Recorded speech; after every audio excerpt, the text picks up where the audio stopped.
नमस्कार, मैं रचना शर्मा। चढ़ती कला टाइम टीवी देख रहे हैं सभी दर्शकों का स्वागत करती हूं। आप देख रहे हैं उत्तर प्रदेश के समाचार। उत्तर प्रदेश के मुख्यमंत्री योगी आदित्यनाथ राजधानी लखनऊ और नोएडा को एआई सिटी के तौर पर विकसित करने की तैयारी में जुटे हुए हैं। इसी क्रम में सीएम योगी ने डेटा सेंटर, क्लाउड एवं प्रतिप्रबंधित सेवा प्रदाता कंपनी यानी सिफी टेक्नोलॉजीज के अध्यक्ष एवं प्रबंध निदेशक राजू वेक्सेना से मुलाकात की। सिफी अध्यक्ष के साथ सीएम योगी आदित्यनाथ की यह मुलाकात उनके सरकारी आवास पर हुई। इस दौरान दोनों के बीच प्रदेश के कृत्रिम बुद्धिमत्ता यानी एआई पर आधारित डिजिटल परिवर्तन को लेकर बातचीत हुई। दोनों ने राजधानी लखनऊ और नोएडा में प्रस्तावित एआई सिटीज के विकास को लेकर विस्तृत चर्चा की। राज्य सरकार द्वारा जारी एक बयान के मुताबिक इस मुलाकात के दौरान मुख्यमंत्री ने कहा कि एआई आने वाले समय में शासन, उद्योग, स्वास्थ्य, शिक्षा और मैन्युफैक्चरिंग जैसे क्षेत्रों में क्रांतिकारी बदलाव लाने वाला है। उत्तर प्रदेश सरकार मजबूत मूलभूत डिजिटल अवसंरचना के माध्यम से एआई आधारित निवेश और नवाचार को प्रोत्साहित कर रही है। सीएम ने इस क्षेत्र में और आगे कैसे काम किया है, इस पर भी बातचीत की। उन्होंने कहा कि लखनऊ में सिफी का एआईएस डाटा सेंटर शीघ्र ही पूरी तरह से तैयार हो जाएगा, जबकि इसके पास ही एक बड़े एआई कैंपस की भी योजना है। सीएम योगी आदित्यनाथ ने भी भविष्य की जरूरतों को ध्यान में रखते हुए आगे की योजनाओं पर काम को आवश्यक बताया। बता दें कि योगी सरकार लगातार राज्य में नए उद्योगों को बढ़ावा देने पर काम कर रही है।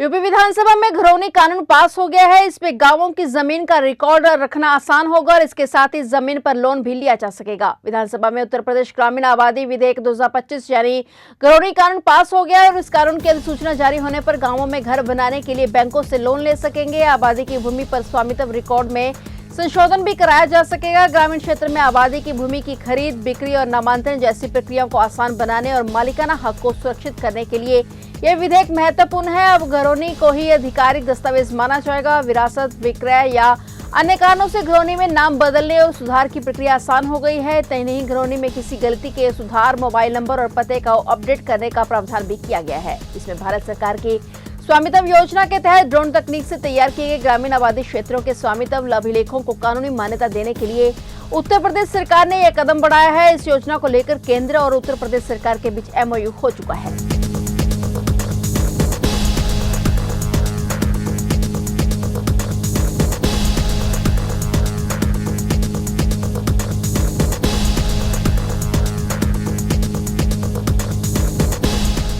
उत्तर प्रदेश सरकार के ग्राम्य विकास राज्य मंत्री विजय लक्ष्मी गौतम ने विधानसभा में बताया कि मनरेगा मजदूरों की प्रतिदिन मजदूरी 252 रुपए निर्धारित है। चूंकि यह निर्धारण भारत सरकार से होता है, इसलिए इसमें राज्य सरकार से वृद्धि अपेक्षित नहीं है। गौतम ने कहा कि मजदूरों का भुगतान 15 दिन के बजाय अब 7 दिन में ही करा दिया जाएगा। उन्होंने मनरेगा की जगह लेने वाले विकसित भारत गारंटी रोजगार और आजीविका मिशन ग्रामीण अधिनियम को विकास में सहायक और प्रभावी बताते हुए दावा भी किया कि अब मजदूरों का कार्य दिवस 100 दिन से बढ़ाकर 125 दिन की गारंटी कर दी गई है। इसे विकसित भारत से जोड़ा जाएगा। मनरेगा के मजदूरों को प्रतिदिन 252 रुपए की दर से मजदूरी प्रदान की जाती है। उन्होंने कहा कि भारत सरकार की अधिसूचना के तहत उत्तर प्रदेश राज्य के लिए मनरेगा मजदूरों की दर 252 रुपए प्रतिदिन निर्धारित है और बढ़ती महंगाई को देखते हुए मनरेगा मजदूरों की न्यूनतम मजदूरी प्रतिदिन 700 रुपए किए जाने और वार्षिक कार्य दिवस 300 दिन करने के प्रावधान के सवाल पर गौतम ने बताया कि मजदूरी दर निर्धारण और अधिकतर रोजगार दिवस निर्धारित भारत सरकार द्वारा ही होता है, इसलिए इस विषय पर राज्य सरकार से निर्माण अपेक्षित नहीं है। अब मजदूरों का भुगतान 15 दिन की बजाय 7 दिन के भीतर ही कर दिया जाएगा।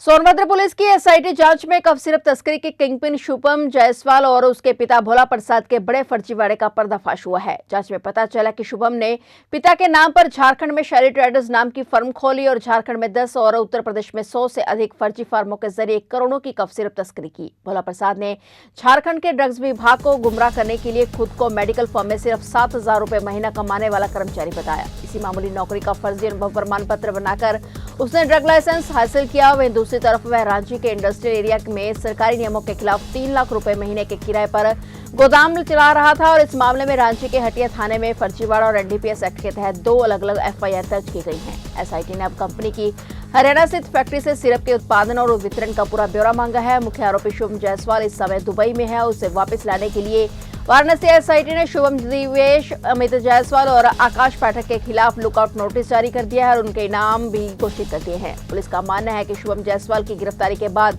इस सिंडिकेट से जुड़े कई सर्वैत व चेहरों का भी खुलासा हो सकता है, जिससे इस अवैध कारोबार में करोड़ों की काली कमाई की गई है।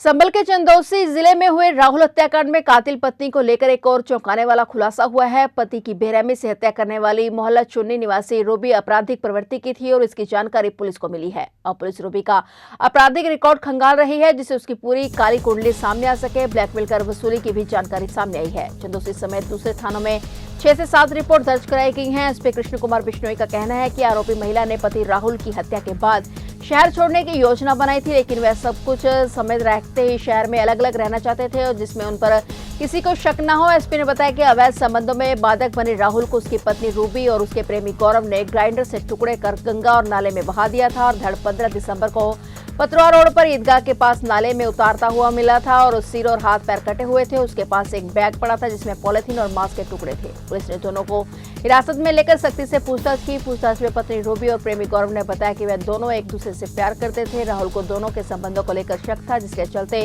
उन्होंने राहुल को रास्ते से हटाने की योजना बनाई। जनपद संभल के थाना चंदौसी क्षेत्र में आज से करीबन 1 महीना पहले 18-11 तारीख को 18 नवंबर को रूबी नाम की एक महिला ने गुमशुदगी दर्ज कराई थी और उस महिला के द्वारा बताया गया कि उसके पति है वो कहीं गायब हो गए हैं। उसके कुछ दिन बाद में यहाँ एक नाले में एक डेड बॉडी मिली, जिसमें उसके पाँव नहीं थे, हाथ नहीं थे, सिर नहीं था। इस तरह की अधकटी जो डेड बॉडी है उसको पुलिस ने शव को कब्जे में लिया, उसका पोस्टमार्टम कराया, उसका डीएनए भी प्रिजर्व कराया उसका और फॉरेंसिकली उस बॉडी को पूरा एग्जामिन किया गया था। उस बॉडी पे राहुल नाम लिखा था।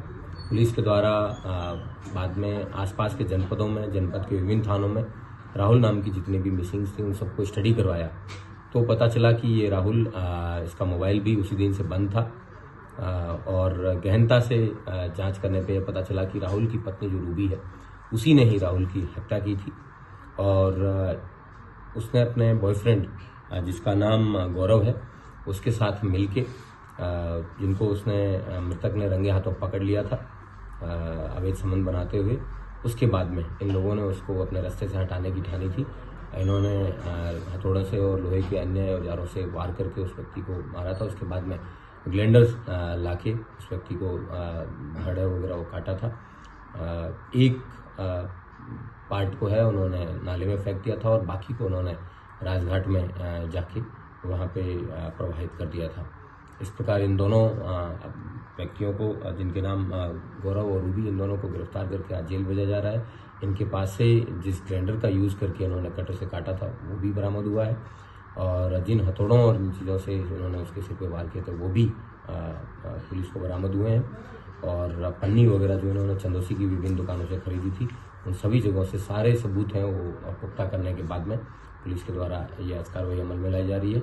उसके अलावा जो मृतक था उसकी भी डेड बॉडी के डीएनए भी लिए गए हैं ताकि इनके बच्चों से उस डीएनए को मैच करवा के प्रभावी पैरवी करके इसमें सजा दिलाने का प्रयास। यूपी के उन्नाव से पूर्व भाजपा विधायक कुलदीप सिंह सेंगर को दिल्ली हाई कोर्ट से राहत मिली है। कुलदीप सिंह सेंगर की उम्र कैद की सजा सस्पेंड हो गई है, साथ ही उन्हें सशर्त जमानत भी दी गई है। कुलदीप सिंह सेंगर 2017 के उन्नाव बलात्कार मामले में आजीवन कारावास की सजा काट रहे हैं। न्यायालय ने कहा कि सेंगर पहले ही 7 साल और 5 महीने जेल में बिता चुका है और कोर्ट के इस फैसले के बाद पीड़िता का बयान भी सामने आया है, जिसमें रोते हुए बार बार कोर्ट से न्याय की गुहार लगा रही है। उसने कुलदीप सिंह सेंगर को लेकर आया कोर्ट के इस फैसले के बाद दिल्ली में पीड़िता, उनकी मां और महिला अधिकार कार्यकर्ता योगिता भायरा इंडिया गेट के पास शांतिपूर्ण प्रदर्शन करने पहुंचे थे। हालांकि उन्हें वहां से हटा दिया गया और इस दौरान पीड़िता ने कहा कि उच्च अधिकारियों और न्यायालय से विनम्र प्रार्थना करती हूं कि इनकी जमानत तत्काल रद्द की जाए और इन्हें वापस जेल भेजा जाए। मुझे देश की सर्वोच्च अदालत पर अटूट भरोसा है। फिलहाल कुलदीप सिंह सेंगर को जेल में ही रहना होगा क्योंकि वह पीड़िता के पिता की हिरासत में मृत्यु के मामले में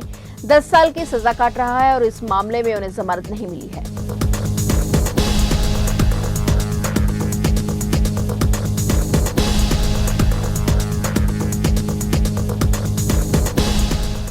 उत्तर प्रदेश में सहारनपुर जिले के शेखपुरा कदीम निवासी 5 मजदूरों की दर्दनाक मौत हरियाणा के कुरुक्षेत्र जिले में हुई। जानकारी के मुताबिक रोजगार के लिए गए ये मजदूर ठंड से बचने के लिए बंद कमरे में कोयले की अंगीठी जलाकर सो गए, जिसमें कार्बन मोनोऑक्साइड गैस भर गई और सभी की दम घुटने से मौत हो गई। मृतक मजदूर कुरुक्षेत्र में एक होटल में पेंटिंग का काम कर रहे थे। रात का काम खत्म करने के बाद वे अपने कमरे में लौटे और ठंड अधिक होने के कारण उन्होंने कोयले की अंगीठी जला ली, सो गए। सुबह जब काफी देर तक कमरे में कोई हलचल नहीं हुई तो होटल स्टाफ और आसपास के लोगों को शक हुआ। उन्होंने पुलिस को सूचना दी और मौके पर पहुंची पुलिस ने दरवाजा तोड़कर कमरे में प्रवेश किया और 5 मजदूरों को अचेत हालत में पाया। उन्हें तुरंत अस्पताल ले जाया गया, लेकिन सभी की मौत हो चुकी थी। मृतकों में 2 सगे भाई नूर और सोनू शामिल हैं, जिनकी शादी कुछ समय पहले ही हुई थी। अन्य मृतकों में रोशन और 3 अन्य मजदूर भी शामिल हैं, जो सहारनपुर के निवासी हैं। पुलिस पूरे मामले की गहन जाँच कर रही है और पोस्टमार्टम रिपोर्ट का इंतजार किया जा रहा है। क्या यहाँ पे जो लोगों की मौत हुई है, क्या कारण नजर आ रहा है? ये कोयला जला हुआ था। सुबह हमारा स्टाफ क्लीनिंग के लिए ऊपर आया था, जिस कारण से उसने देखा कि जो गेट बंद थे इसके और ये किसी रूम में कोई हलचल नहीं थी। तो जब हमने इसे कड़कड़ाया, इन्होंने रूम नहीं खोला, हमने विंडो खोल के आवाज मारी, कोई उठा नहीं।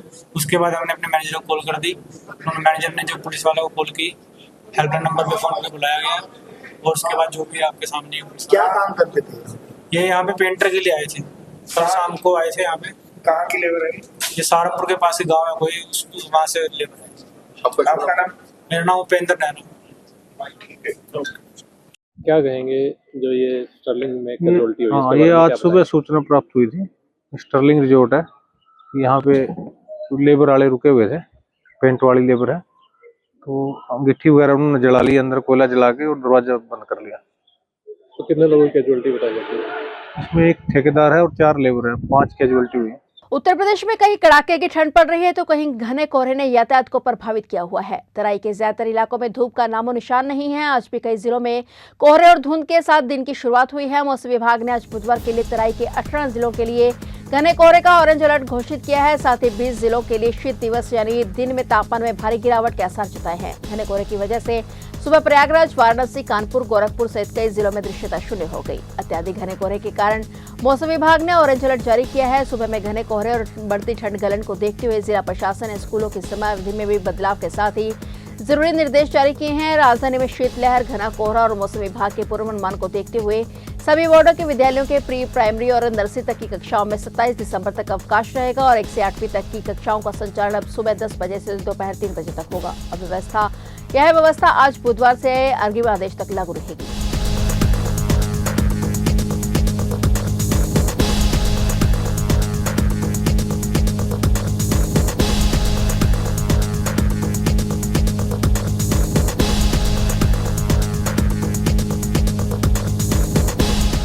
तो आप देख रहे थे उत्तर प्रदेश के समाचार और नए समाचारों के साथ फिर से हाजिर होंगे। तब तक के लिए देखते रहिए चढ़ती कला टाइम टीवी।